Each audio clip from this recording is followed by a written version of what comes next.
Raka, seorang pendaki Solo, nekat menaklukkan puncak Rinjani untuk membuktikan diri setelah trauma gagal mendaki setahun lalu.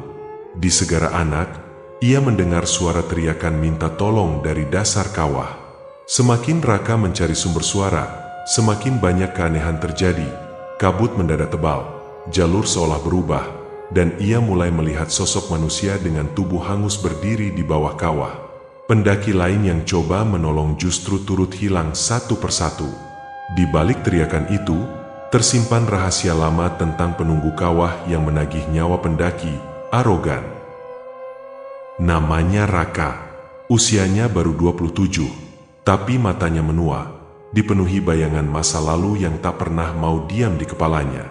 Siang itu, jalur pendakian Sembalun terbentang di hadapannya, bagai ular batu yang merayap ke puncak Rinjani. Sunyi, sepi, angin cuma berdesir pelan, seolah menertawakan langkah kakinya yang ragu. Raka mendongak menatap jalur menanjak.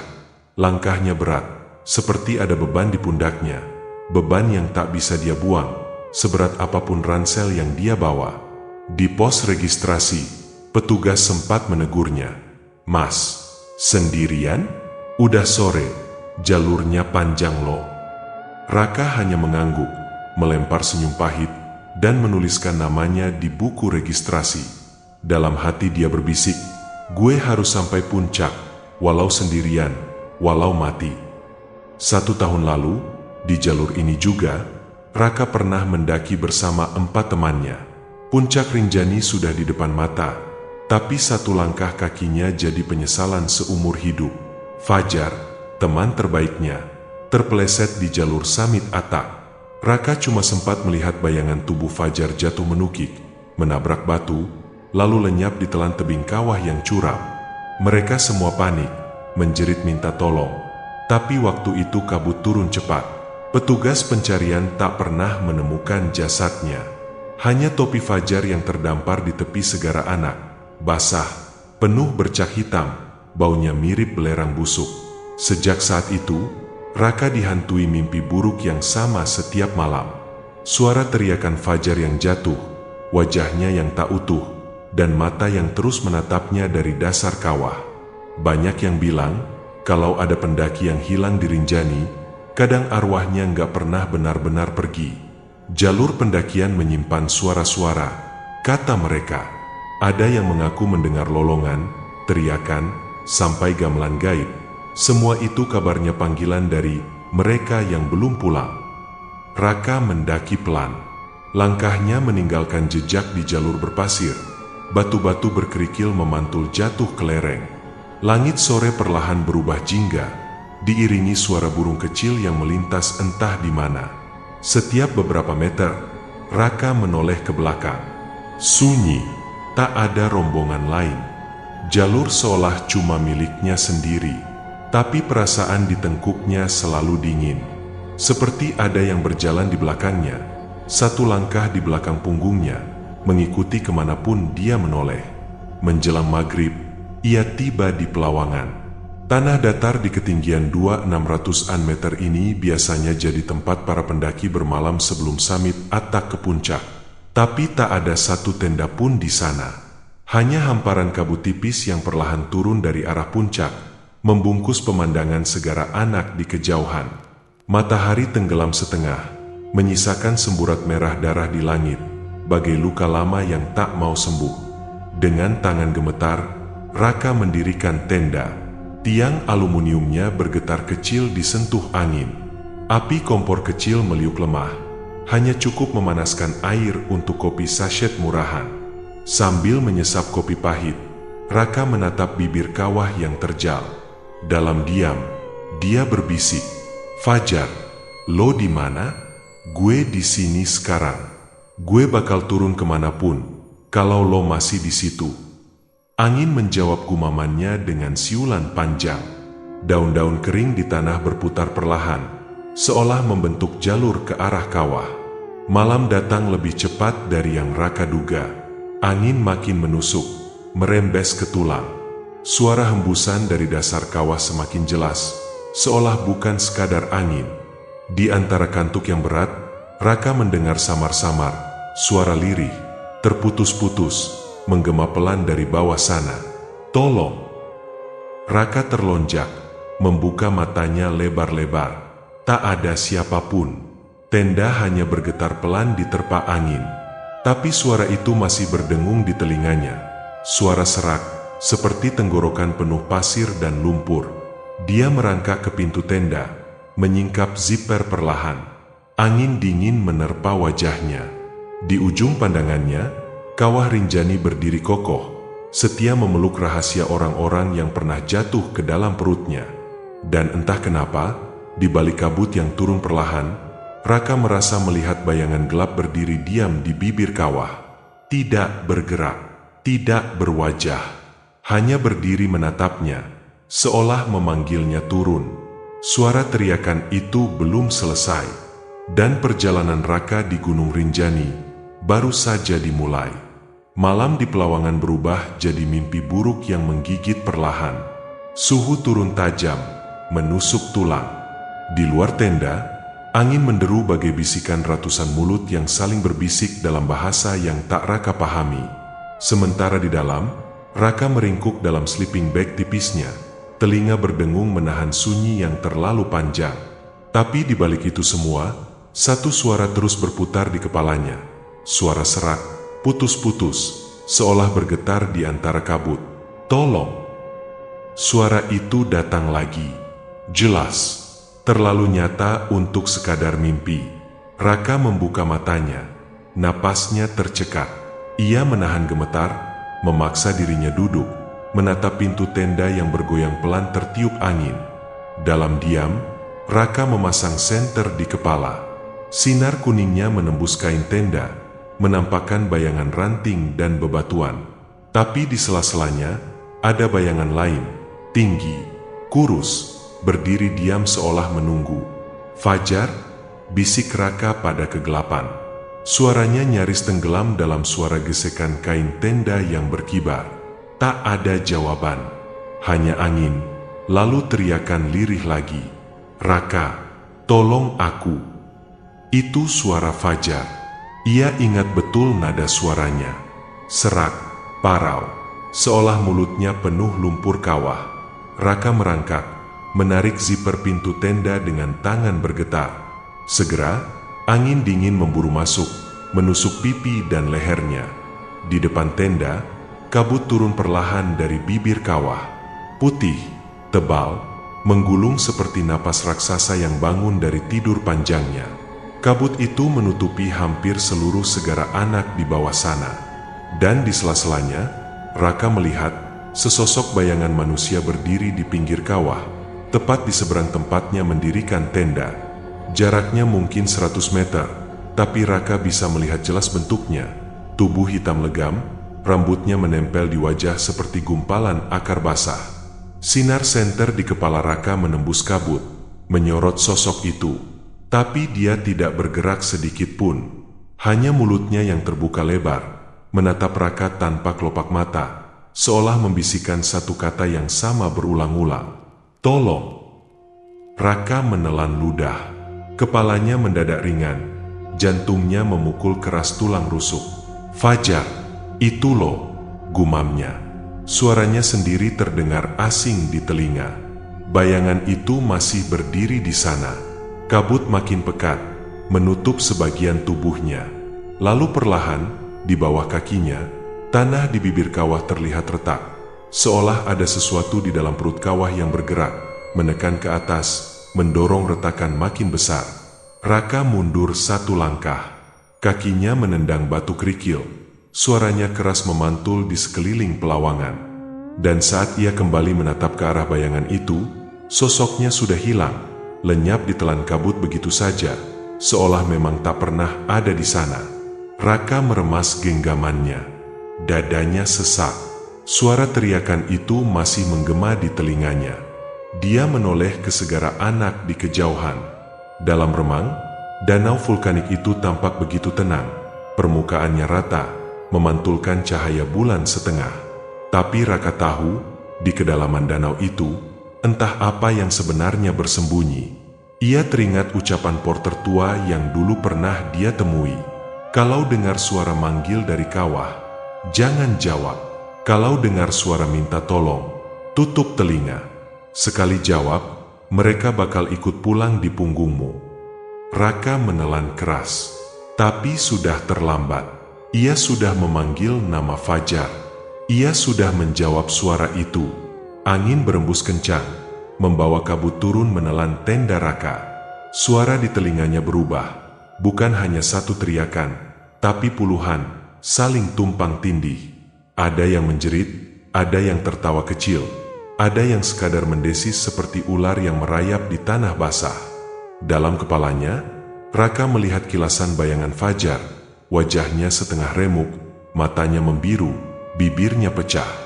Dan di belakangnya, berdiri sosok-sosok lain. Tubuh mereka gosong, kulitnya terkelupas, berdiri berjejer di tepi kawah, menatapnya tanpa berkedip.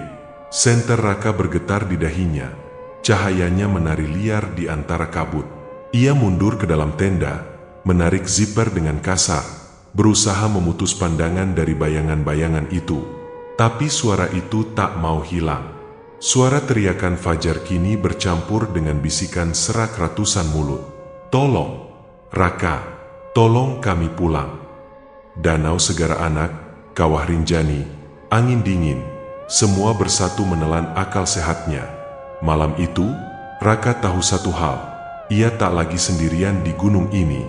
Matahari pagi merangkak pelan di balik dinding gunung, menebar cahaya jingga pucat ke sekujur pelawangan. Tapi kabut tipis masih enggan pergi, menggantung di antara ilalang basah embun. Raka terbangun dengan mata merah, kantung matanya legam. Malam tadi terlalu panjang, setiap kali matanya terpejam, suara teriakan itu muncul lagi. Kadang terdengar sangat dekat, seperti tepat di telinga. Kadang samar, dibawa angin ke dasar kawah. Ia keluar dari tenda dengan langkah goyah. Nafasnya hangat, mengepul. Sepanjang pinggiran pelawangan, jalur pendakian tampak sepi. Hanya suara dedaunan dan burung hutan yang terdengar sayu. Raka memejamkan mata sejenak, mencoba menenangkan detak jantungnya yang masih memburu. Tapi sebuah rasa aneh menempel di tengkuknya. Perasaan dia tak benar-benar sendirian. Ia menuruni jalur setapak, mendekati bibir kawah. Angin dari perut gunung membawakan aroma belerang tipis, menusuk hidung. Permukaan Segara Anak terlihat memantulkan langit pagi yang murung. Airnya tampak begitu tenang, terlalu tenang. Di pinggir tebing berlumut, Raka melihatnya, jejak kaki. Awalnya ia mengira hanya pijakan pendaki lain.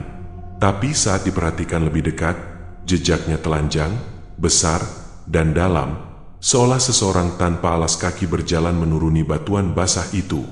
Lebar tapaknya tak wajar. Raka merinding. Ia menoleh ke sekitar.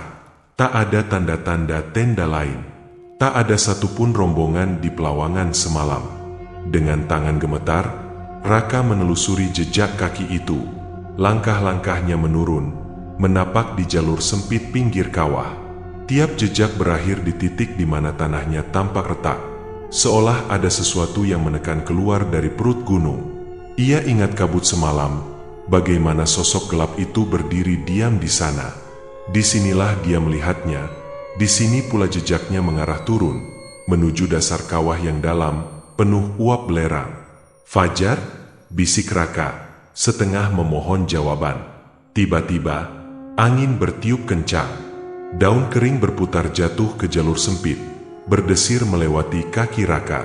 Sekilas, ia mendengar suara, seperti langkah kaki menuruni lereng di bawahnya. Berat, berderak, mencabik kerikil. Raka mundur setengah langkah. Tangannya memegang dinding batu, kakinya gemetar. Ia menajamkan pendengaran, tapi hanya ada suara danau yang bergolak pelan, seolah menahan napas. Suara teriakan datang lagi. Kali ini berbeda, terdengar lebih jauh, lebih putus asa. Raka, tolong aku. Ia menatap dasar kawah. Kabut yang semalam menutup sebagian Segara Anak perlahan menipis. Dan di sana, di sebuah batu besar yang menjulang dari air danau, berdiri sesosok tubuh. Dari jauh, Raka melihatnya seperti manusia, tapi kepalanya tertunduk, rambutnya basah menempel di wajah. Sosok itu perlahan mendongak. Meskipun jauh, Raka merasa tatapannya menembus kabut, menembus dadanya. Mulutnya bergerak, memanggil pelan. Raka. Jantung Raka berdegup makin cepat. Tangannya berkeringat dingin. Ia memejamkan mata, mencoba menyangkal apa yang ia lihat. Tapi ketika dibuka, sosok itu masih di sana. Kali ini, samar-samar, Raka melihat detail kulitnya, kehitaman, seolah hangus terbakar. Pakaian di tubuhnya robek, sekujur kulitnya melepuh, seakan baru keluar dari kubangan air panas. Raka terisak, mundur menjauhi bibir kawah. Tapi di balik rasa takutnya, ada perasaan lain, rasa bersalah yang menempel seperti parasit di kepalanya. Kalau itu benar Fajar, kalau benar temannya belum pulang, haruskah dia membiarkan teriakan itu terus terkurung di dasar kawah? Ia menoleh ke jalur pendakian di belakang. Tak ada siapa-siapa, hanya jalur panjang berpasir, terjal, membelah hutan cemara. Raka memejamkan mata lagi. Teriakan itu masih bergetar di gendang telinganya. Tolong! Sekali lagi, angin bertiup kencang. Kabut tipis seolah berbisik. Turunlah! Raka berdiri kaku di bibir kawah. Tangannya merabat tali karmantel di ransel. Bagian dari dirinya ingin turun, menjemput jawaban. Bagian lainnya, yang lebih waras, ingin kabur secepatnya, kembali ke base camp, melupakan semuanya. Tapi suara itu terlalu dekat, terlalu nyata. Dalam keheningan pagi itu, Raka sadar, di Gunung Rinjani, tidak semua orang yang hilang benar-benar pergi. Sebagian, katanya, menunggu untuk diajak pulang. Dan pagi itu, di antara jejak kaki basah di pinggir kawah, Raka merasa langkah kakinya akan menuntunnya semakin dekat pada rahasia yang seharusnya tak pernah dia gali lagi. Langkah kaki Raka terasa berat saat ia menuruni jalur setapak dari Pelawangan ke arah Segara Anak. Kabut pagi belum mau benar-benar pergi, menempel di batang pohon cemara yang meranggas, menutup jalur batu dengan tirai putih. Suara air sungai kecil terdengar di kejauhan, mengalir dari lereng ke danau kawah. Tapi di telinga Raka, suara itu kalah pelan dibanding teriakan samar yang sejak tadi tak mau lepas. Raka, tolong! Setiap kali mendengar itu, lututnya terasa lemas. Tapi entah mengapa, kakinya terus melangkah turun. Seolah ada seutas tali tak kasat mata yang menariknya, menjauh dari jalur pulang, semakin dekat ke perut gunung yang gelap. Begitu mencapai tepi Segara Anak, Raka berdiri mematung di atas batu datar yang menjorok ke danau. Kabut tipis bergulung di permukaan air, menghalangi sebagian pantulan sinar matahari yang mulai menembus celah awan. Suara air mendidih samar terdengar di kejauhan, pemandian air panas alami di tepi danau. Tapi di mata Raka, danau tenang itu kini berubah jadi kolam hitam, memantulkan bayangan puncak Rinjani yang bagai singa raksasa sedang berjongkok, menatap mangsa. Di pinggir danau, tak ada satupun tenda lain. Padahal biasanya area Segara Anak tak pernah sepi dari pendaki. Hanya suara kakinya sendiri yang memecah sunyi, menjejak batu berlumut. Tiba-tiba, di balik kabut, Raka melihatnya. Sosok manusia berdiri di atas batu besar. Separuh tubuhnya diselimuti kabut putih, sisanya gelap bagai arang. Pakaian lusuh menempel di badannya, robek di beberapa bagian. Rambutnya panjang, menjuntai basah di wajah. Raka terpaku. Suaranya tercekat di kerongkongan. Fajar? Suaranya nyaris tak terdengar. Sosok itu bergerak pelan, menoleh. Dari celah rambut yang menutupi wajahnya, Raka melihat sekilas kulit gosong, mengelupas di pipi, seperti sisa luka bakar. Bagian mata hanya cekungan gelap, seolah kosong, tapi tatapannya menusuk, menembus kabut, menancap di dada Raka. Mulut sosok itu terbuka perlahan. Suaranya serak, bergema aneh di antara riak air Segara Anak. Raka! Langkah kaki Raka mundur setengah langkah. Batu kerikil jatuh dari telapak sepatunya, menimpa air danau. Bunyi cipratan kecil memantul berulang, membuat suasana makin mencekam. Sosok itu tetap berdiri, tak bergerak. Hanya bibirnya yang terus membuka menutup, menggumam pelan, "Tolong aku." Darah di wajah Raka mengalir turun, lehernya terasa dingin. "Fajar, lo?" Suaranya patah di ujung. Jantungnya berdegup begitu keras, hampir menutup telinganya sendiri. Sosok itu mengangkat tangan. Jemarinya hitam, seperti arang. Perlahan menunjuk lurus ke arah Raka, lalu ke arah danau. Air di sekitar batu tempatnya berdiri bergolak pelan, seolah ada sesuatu yang bergerak di bawahnya, menimbulkan gelembung kecil dan uap belerang tipis. Raka mundur lagi. Kakinya terantuk akar pohon, membuatnya hampir jatuh. Napasnya memburu, matanya berair. Kenangan 1 tahun lalu merangkak lagi di kepalanya. Wajah Fajar yang tertawa di puncak, kemudian teriakan panjangnya saat jatuh menembus kabut, hilang di dasar kawah. Tiba-tiba angin bertiup kencang dari arah kawah.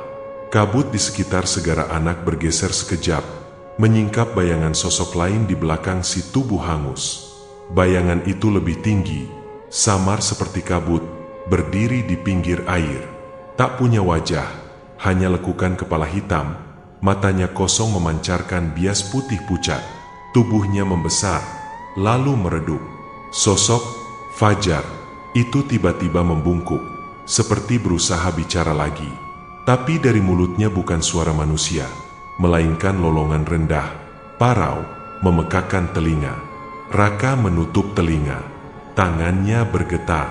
Lolongan itu merambat di air, membuat riak gelombang kecil ke pinggir batu kakinya. Di tengah lolongan itu, Raka sempat melihat sesuatu.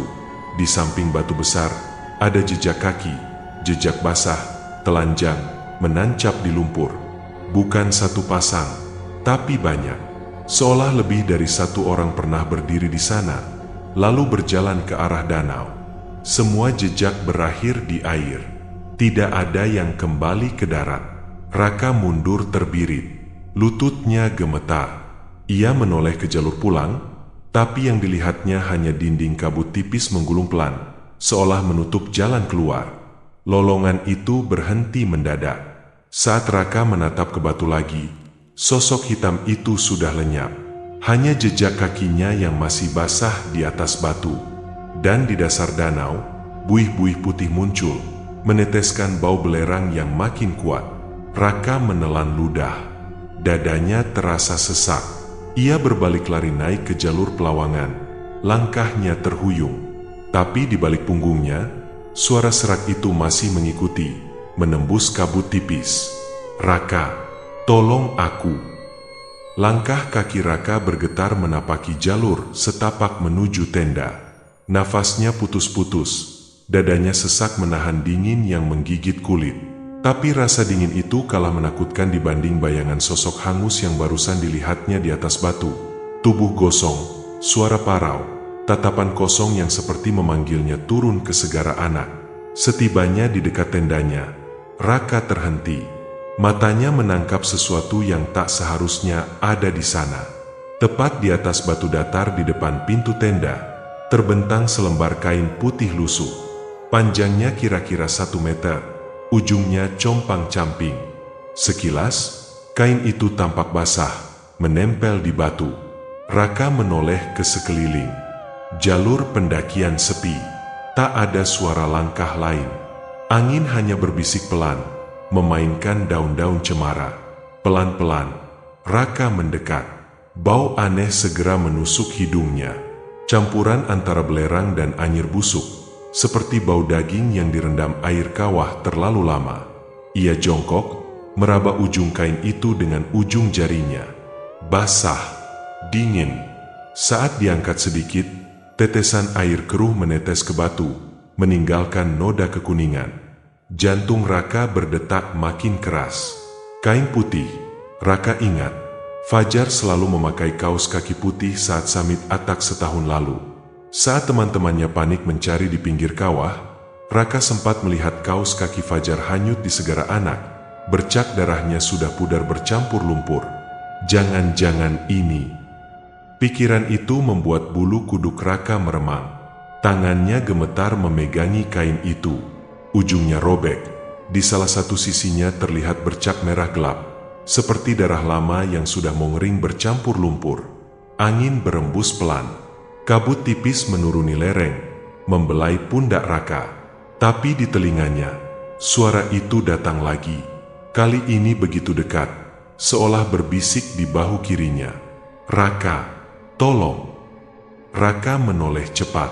Tak ada siapa-siapa. Hanya kabut yang berputar pelan, menggulung ke arah Segara Anak. Kain putih di tangannya tiba-tiba seperti hidup. Ujungnya bergerak, tertarik angin, meluncur perlahan ke arah danau. Raka refleks mencoba menahannya, tapi kain itu seolah melawan genggamannya. Basah, licin, seperti disentakan dari tangan manusia. Kain putih itu melayang jatuh ke jalur berbatu, terseret pelan menuruni lereng. Suara gesekan kain dengan kerikil terdengar aneh, serat, memekakan telinga di antara senyapnya pelawangan. Raka berdiri terpaku, pandangannya mengikuti jalur kain itu yang makin jauh, makin dekat ke bibir Segara Anak. Tepat di tepian batu, kain itu berhenti, diam beberapa detik, lalu terjatuh ke air. Begitu menyentuh permukaan danau, air mendidih pelan di sekitarnya. Gelembung-gelembung kecil muncul, melepaskan aroma belerang yang makin menusuk. Permukaan air beriak seolah ada sesuatu yang bergerak di dasar danau, memutar perlahan, menelan kain putih itu. Raka membungkuk, mendekat. Permukaan Segara Anak kini terlihat lebih gelap. Bayangannya sendiri terpantul di air, pucat, mata membesar. Tiba-tiba, di balik riak air, terlihat sekilas bayangan sosok manusia.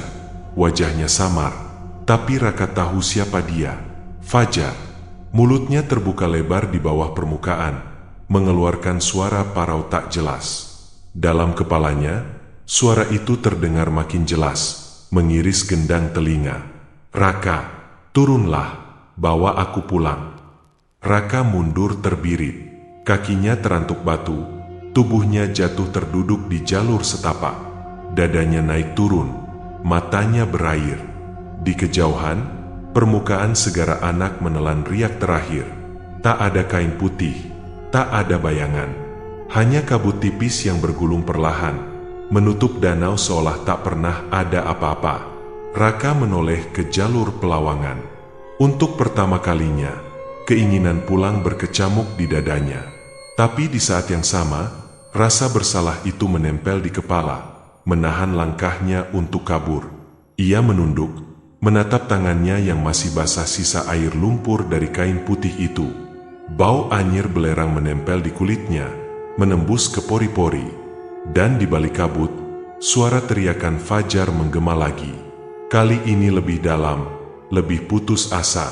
"Raka, jangan tinggalin aku." Pelan-pelan, kabut merangkak naik ke jalur pendakian, seolah memeluk Raka, menutup jalan keluar, menuntunnya untuk turun lebih dalam, ke rahasia di dasar kawah yang seharusnya tidak pernah dia buka lagi. Raka terduduk lama di jalur setapak, punggungnya menempel batu dingin. Kabut makin tebal merayap dari arah danau, menutupi sebagian jalur pendakian ke pelawangan. Bau belerang menusuk hidung, bercampur anyir lumpur yang melekat di telapak tangannya.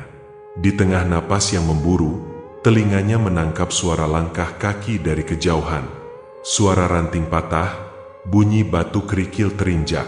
Raka mendongak cepat, dadanya berdegup kencang. Untuk sekejap, ia berharap Fajar sungguh-sungguh kembali dalam wujud manusia, berdiri di depannya. Tapi yang muncul justru dua pendaki asing. Mereka berjalan pelan, menggendong kerir besar. Jaket mereka basah oleh embun. Salah satu di antaranya, pria berambut cepak, berhenti saat melihat Raka terduduk lemas. "Bang, enggak apa-apa?" tanyanya. Suaranya terdengar serak, tapi jelas manusia, bukan bisikan kawah. Raka mengangguk pelan, meski tubuhnya gemetar. "Gue enggak apa-apa," jawabnya, meski nadanya seperti orang baru terbangun dari mimpi buruk. Pendaki satunya, perempuan berwajah tirus dengan syal biru, menatap Raka penuh curiga. Pandangannya terarah ke tangan Raka yang masih basah lumpur. "Loh, tangan abang kenapa kotor gitu? Dari segara anak ya?" Raka menoleh ke danau. Kabut tipis menutupi air tenang itu.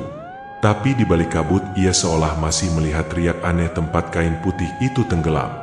"Gue lihat sesuatu di situ," gumam Raka lirih. Matanya berkaca-kaca. "Temen gue, Fajr, dia." Pria berambut cepak menghela napas.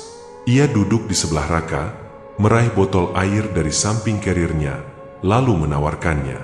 "Namaku Gibran, ini Sari," katanya, memperkenalkan dirinya dan si perempuan. "Kami mau turun ke Segara Anak juga, mau pasang tenda di pinggir danau. Malah ketemu abang di sini." "Dari mana, Bang?" Raka hanya menatap wajah mereka, seolah ragu menjawab. Bibirnya pecah, suaranya lirih. "Dulu gue jatuh di sini. Maksudnya, temen gue yang jatuh di puncak. Tapi gue yang ngerasa jatuh sampai sekarang." Sari menelan ludah. Ia melirik ke Gibran, lalu berkata pelan, "Bang, di gunung ini emang banyak cerita. Ada suara manggil. Ada yang katanya dengar gamelan dari dasar kawah. Kalau dipanggil, jangan dijawab, Bang. Nggak semua suara boleh dijawab."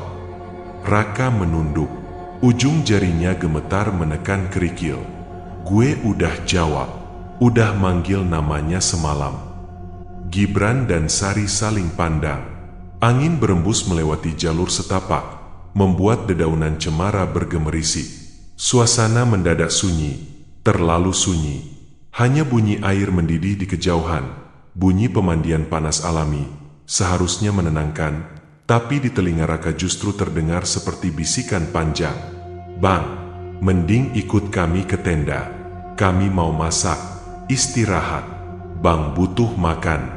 Pagi-pagi kalau mau samit lagi, ya sama-sama. Jangan sendirian." Gibran berdiri, menepuk bahu Raka pelan. Sari sudah lebih dulu turun ke arah bibir danau, memilih spot datar di antara bebatuan. Ia menoleh ke Raka sambil tersenyum kecil, meski sorot matanya tetap cemas. Dengan langkah lunglai, Raka menuruni jalur sempit, mengikuti Gibran ke tenda yang baru dipasang. Sari sibuk menyalakan kompor portabel. Asap mie instan mengepul, membawa aroma gurih yang seharusnya menenangkan. Tapi di hidung Raka, baunya bercampur belerang. Gibran mencoba mencairkan suasana. "Bang Raka kan? Asli mana, Bang?" tanyanya sambil mengaduk panci. Tapi Raka hanya menatap danau. Kabut tipis masih bergulung, menutupi sebagian permukaan air. Dalam diamnya, ia mendengar suara langkah kaki di balik kabut. Suara orang berjalan di air dangkal, menjejak lumpur basah. Sari menoleh, ikut mendengar. "Dengar enggak?" bisiknya pada Gibran. Gibran mengangguk pelan. Mereka bertiga saling tatap. Langkah kaki itu makin jelas, disusul suara teriakan serak. "Raka! Sari, tolong aku." Raka menatap Sari. "Dengar? Lo juga dengar?" Suaranya bergetar. Sari menutup mulutnya. Wajahnya pucat. "Siapa manggil nama gue juga?" Langkah kaki di air makin dekat. Suara riaknya bergema di antara kabut. Di ujung penglihatannya, Raka melihat sekelebat sosok hitam berdiri di tengah dangkalnya danau. Rambutnya menjuntai basah, tubuhnya setengah terendam air, mata hitamnya menatap tenda mereka. Gibran bangkit berdiri, suaranya parau. "Bang, kita harus cabut. Ini udah nggak beres." Tapi jalur setapak di belakang mereka tertutup kabut tebal. Suara teriakan itu makin keras, bercampur lolongan aneh, seperti ratusan tenggorokan menjerit bersamaan. Dan di dasar Segara Anak, air mendidih makin deras, seolah ada sesuatu yang bangkit, menunggu mereka turun lebih dalam. Suara air mendidih di Segara Anak makin jelas, bercampur dengan desis angin yang berputar-putar di sekitar tenda mereka. Kabut menebal, merangkak naik dari bibir danau, menutup pohon cemara, batu besar, hingga nyaris menelan tenda kecil tempat Raka, Gibran, dan Sari berjongkok ketakutan. Gibran mematikan kompor dengan tangan gemetar. Sari memeluk lututnya, matanya menatap ke segala arah, mencari celah keluar. Tapi yang terlihat hanya tirai kabut putih, tebal, lembab.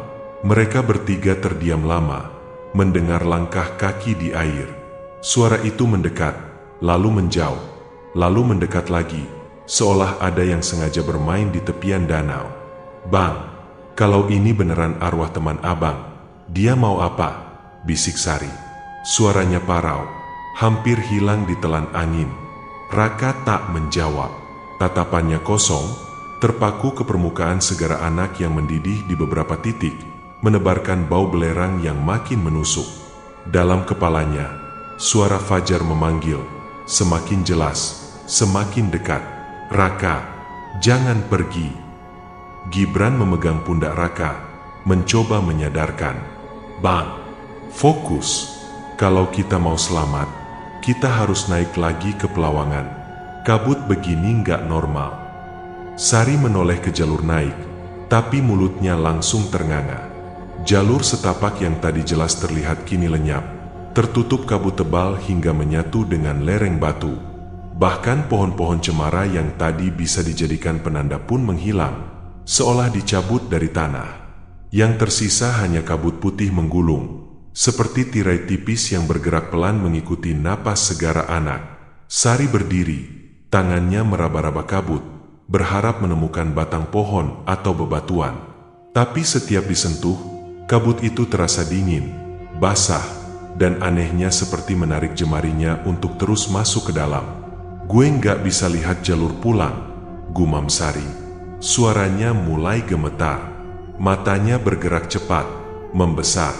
"Gibran, di belakang gue, ada yang jalan." Gibran menoleh. Samar-samar, di balik kabut, tampak siluet tubuh hitam berdiri mematung.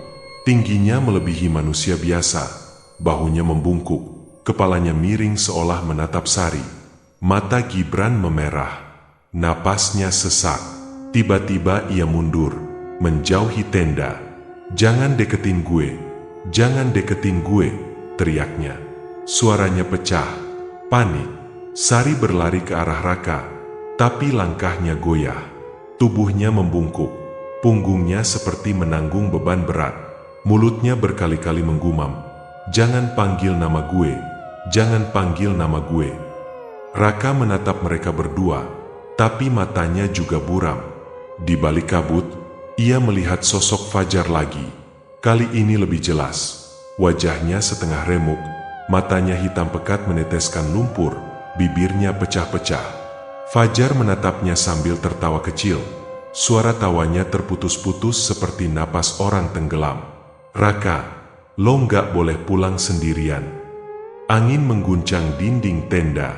Suara lolongan pendek terdengar, diikuti langkah kaki berlari-lari kecil mengitari tenda. Gibran menjerit, kedua tangannya menutup telinga. Matanya mendelik seperti orang kerasukan. Sari terjatuh di tanah berpasir. Tubuhnya menekuk aneh, bahunya berguncang. Dari mulutnya keluar suara parau yang sama sekali bukan suaranya sendiri. "Raka, turunlah, bawa kami pulang." Raka mundur merangkak. Kedua temannya kini bagai boneka yang dikendalikan sesuatu dari dasar danau. Tatapan Gibran kosong, pupilnya membesar, napasnya berat.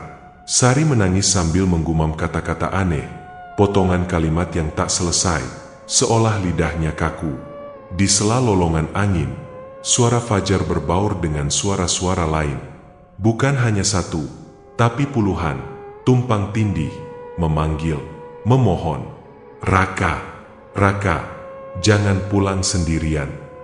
Gibran tiba-tiba bangkit, menatap lurus ke arah segara anak.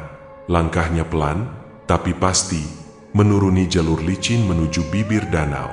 Sari merangkak, mengikuti di belakangnya, masih dengan mulut berbisik, "Gibran, Sari."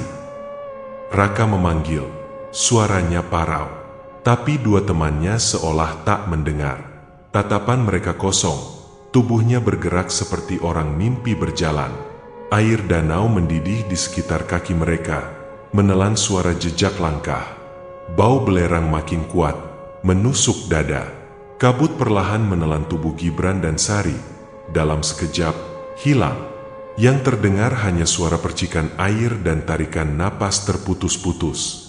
Raka gemetar di pinggir tenda, lututnya lemas. Jalur pulang hilang. Tenda jadi penjara kabut. Dan di Segara Anak, sahabatnya menunggu, bersama arwah lain yang tak mau pergi sendiri. Dan di sela kabut, teriakan itu datang lagi. Semakin dekat, semakin memaksa. Raka, giliran lo. Kabut menelan jejak Gibran dan Sari dalam sekejap. Raka terduduk di samping tenda yang nyaris roboh.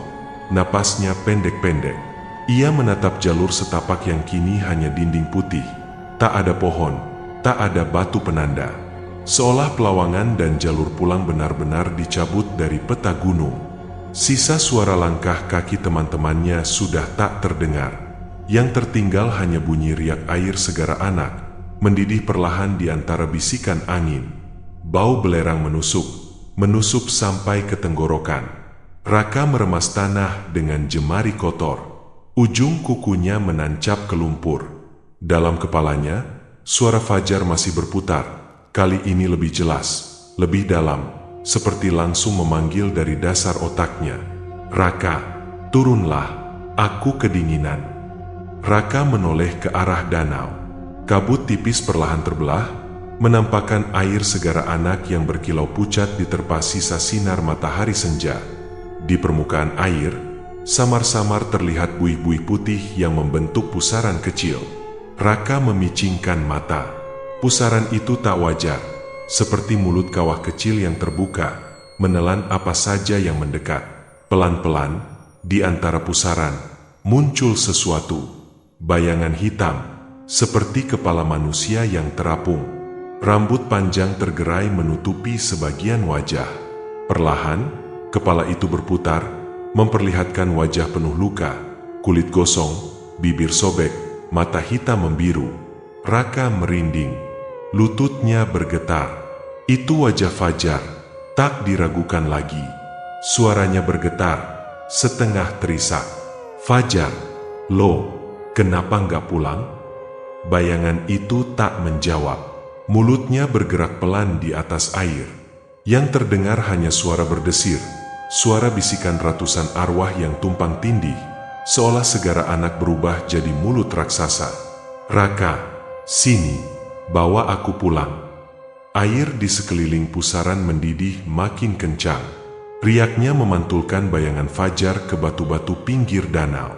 Suara lolongan samar muncul di antara uap belerang, seperti tangisan orang-orang yang terperangkap. Tiba-tiba, di sisi kiri Raka, ada percikan air. Sesuatu muncul dari dalam danau. Sepasang tangan hitam menjulur ke permukaan, menampar air, merangkak ke batu pinggir. Raka menahan teriakannya. Tangannya meraih tanah, mencoba mundur, tapi kakinya terpeleset lumpur. Tangan itu merangkak makin dekat. Dari celah kabut, tampak bahu Fajar, dada yang gosong, sobekan kaos kaki putih di pergelangan kakinya. Raka menutup mulutnya, matanya membelalak. Fajar merangkak pelan, setengah tubuhnya menempel lumpur basah, matanya menatap nanar. Lo, mau gue apain? Raka tergagap, suaranya pecah di ujung kalimat. Fajar mendongak, mulutnya terbuka, meneteskan air keruh. Dalam suara parau yang bercampur lolongan, ia berbisik, "Jangan pulang sendiri, turun, di sini, dingin." Raka menggeleng cepat. "Enggak, lo udah pergi, gue mau pulang." Angin mendesis di sekitar pelawangan. Kabut merangkak ke kaki Raka, seolah mendorongnya ke arah air. Batu-batu di pinggir Segara Anak memanas, meneteskan uap. Bau daging terbakar seketika menguar, menusuk hidung Raka hingga ia terbatuk. Fajar merangkak makin dekat. Jemari hitamnya meninggalkan jejak lumpur di bebatuan. Di belakangnya, pusaran di segara anak membesar, riaknya membawa suara lain. Kali ini Raka mendengar jelas. Suara Gibran, suara Sari, dan puluhan suara lain memanggil serempak. Raka, jangan pulang, jangan sendiri. Raka bangkit terbirit, lututnya lemas, tapi kakinya memaksa diri mundur. Jalur ke tenda tak lagi terlihat, kabut menutup segalanya.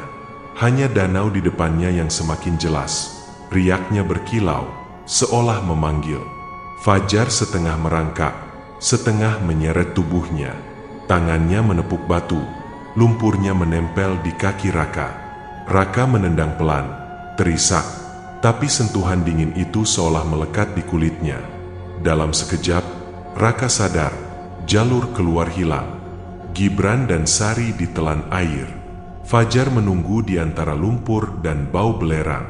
Segara anak berubah menjadi kuburan hidup. Siapapun yang dipanggil, tak akan pulang dengan tubuh utuh. Dan di telinga Raka, suara Fajar membisik lagi, begitu dekat, begitu dingin. Raka, turunlah, temani aku di sini. Raka menatap ke permukaan danau. Di sana, bayangan Fajar berdiri, diapit puluhan sosok lain. Mata mereka bolong, kulitnya hancur, bibirnya pecah, tangan mereka terbuka lebar, seolah siap merengkuhnya ke dalam kawah. Dan kabut pun menutup semua jalan pulang. Kabut tak mau pergi, malah merangsek makin dalam ke jalur setapak. Raka mundur terseret di atas lumpur, punggungnya menempel batu dingin. Di depannya, Fajar, atau apapun yang menyerupai Fajar, berdiri setengah merangkak, tubuhnya basah lumpur dan air belerang. Bau anyir menusuk seolah luka lama belum juga kering. Di atas segara anak, pusaran air membesar. Gelembung-gelembung lumpur meletus perlahan, menebar bau daging hangus. Di dalam riaknya, samar-samar terlihat siluet puluhan wajah, mata kosong, bibir sobek, kulit yang tak lagi menyerupai manusia. Suara mereka bergema, tumpang tindih. Jangan pulang, jangan sendiri, bawa kami pulang. Raka memejamkan mata, kepalanya pening, napasnya panas dingin. Sepotong kenangan terputar paksa. Setahun lalu, di puncak Rinjani, ia dan Fajar berdiri di tepi jurang, tertawa di bawah langit pagi yang cerah. Satu langkah Fajar terpleset, jeritannya tenggelam dalam kabut. Tubuhnya jatuh ke perut kawah. Sejak saat itu, Raka tak pernah tenang. Tangan Fajar yang hitam dan berlendir menepuk bahu Raka. Rasanya dingin, menusuk tulang. Suara Fajar keluar dari mulut retaknya. Parau, tak sepenuhnya manusia.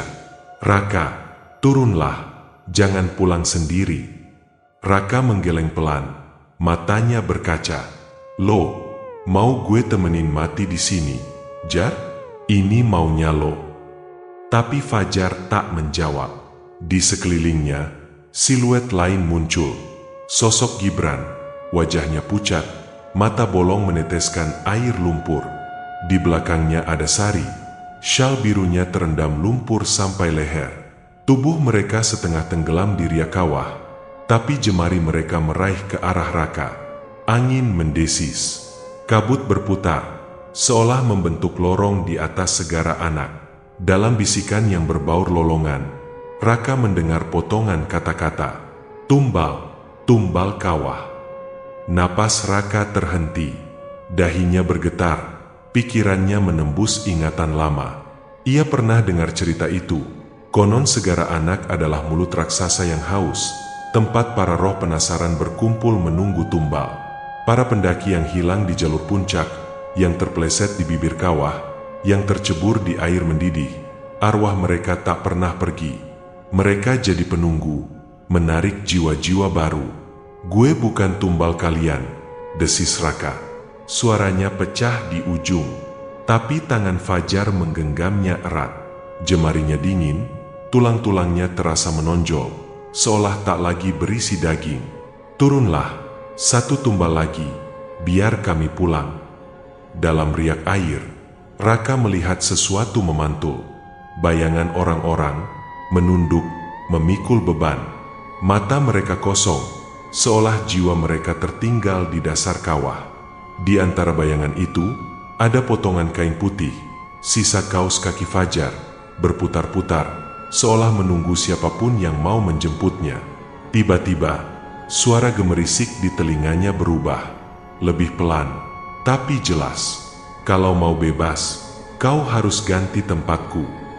Raka menatap wajah Fajar dari jarak dekat. Mata hitamnya kosong, tapi di dasarnya ada percikan memori. Seakan Fajar benar-benar masih di sana, menanggung siksaan, terkurung di lumpur kawah. Gue harus turun, bibir Raka bergetar, biar lo bisa pulang. Fajar hanya mengangguk pelan. Di belakangnya, suara Gibran dan Sari menjerit samar, lalu menunduk seperti boneka. Riak air segara anak makin keras, menelan semua bunyi lain. Kabut membentuk pusaran, menutup jalur naik ke Pelawangan, menutup langit, seolah memaksa Raka hanya punya satu jalan, turun ke lumpur mendidih, mengganti posisi sahabatnya. Raka memejamkan mata. Angin dingin membelai tengkuknya, menusuk tulang. Dalam kepalanya, satu bagian diri berbisik untuk kabur, lari, bertahan hidup. Tapi bagian lain, bagian yang disesaki rasa bersalah sejak Fajar jatuh, menariknya turun, perlahan ke arah tepian kawah. Jemari Fajar meremas tangan Raka lebih erat, dan di antara pusaran air, puluhan arwah membuka jalannya, seolah menyiapkan lubang bagi jiwa baru. Malam pun turun lebih cepat, menutup Pelawangan. Di bawah cahaya rembulan yang terpantul di air segara anak, Raka tahu, kalau ia melangkah, tak akan pernah ada lagi jalan pulang. Raka berdiri di pinggir segara anak. Kakinya basah lumpur, telapak sepatunya nyaris terhisap tanah lembek yang hangat. Kabut menutup jalur pulang ke Pelawangan. Angin pegunungan yang dulu menenangkan kini berhembus dingin, seperti napas ratusan arwah yang berkumpul di dasar danau. Di hadapannya, Fajar, tubuh gosong, mata hitam berlubang, jemari panjang dingin, masih meremas pergelangan tangannya. Suara Fajar berbisik, parau, seperti tercekik air. Raka, tinggal di sini, gantikan aku. Dari pusaran air di danau, puluhan wajah samar muncul. Di antaranya Gibran dan Sari, tenggelam separuh dada, bibir pecah-pecah, mata kosong menatap Raka. Suara mereka tumpang tindih. Satu lagi, biar bisa pulang.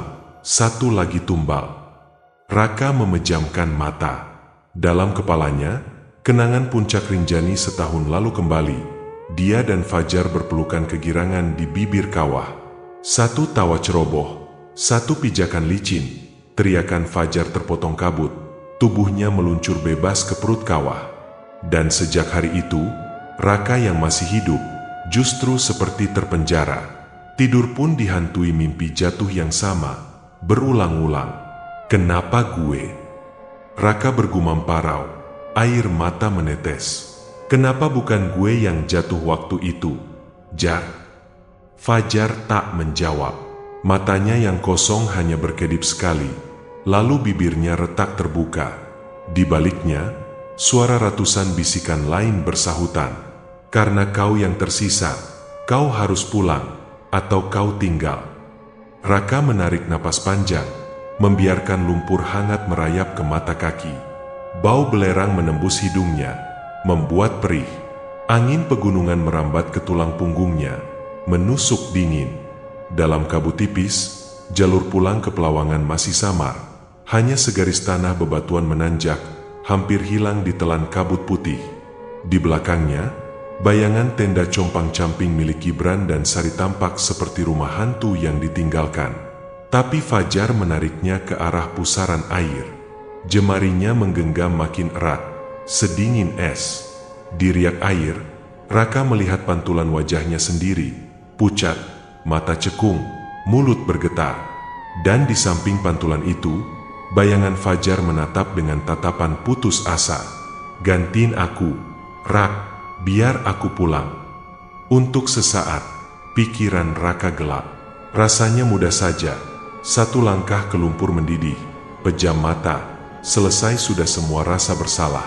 Selesai sudah suara-suara yang memanggil di mimpi. Selesai sudah punggung yang berat oleh penyesalan. Tapi di ujung lain kepalanya, suara ibunya terngiang samar. Kalau belum waktumu, jangan pernah manggil mati. Jemari Fajar menarik makin kencang. Raka berusaha meronta, tapi tangannya seolah menempel, tak mau lepas. Kabut di sekitarnya berputar, pusaran air mendidih, membentuk lorong hitam di tengah segara anak, pintu rahasia untuk semua jiwa yang tak pernah pulang. Dari lorong itu, suara teriakan Gibran dan Sari muncul lagi, tapi bukan sekadar panggilan, melainkan jeritan kesakitan. Panas, jangan pulang sendiri, temani kami. Raka menatap jalur pelawangan yang samar. Hanya segaris tanah, tapi itu satu-satunya pintu untuk tetap hidup. Nafasnya terputus-putus, jantungnya membentur tulang rusuk. "Maafin gue, Jar," bisik Raka. Dengan sisa tenaga, ia merenggut tangannya dari cengkraman Fajar. Jemari Fajar robek, meneteskan cairan lumpur busuk. Mata Fajar membesar, mulutnya menganga, seolah mau menjerit, tapi tak ada suara yang keluar. Raka mundur satu langkah. Lumpur hangat menetes dari betisnya. Angin mendorongnya ke belakang, seolah segara anak menahannya agar tak kabur. Tapi Raka menatap pusaran air. Di sana, Fajar tenggelam perlahan, ditarik puluhan tangan lain, ratusan wajah lain, lenyap di telan kawah. Dengan gemetar, Raka membalik badan. Dia merangkak, meraba jalur berbatu, kakinya terperosok beberapa kali. Kabut menampar wajahnya, membuat matanya perih.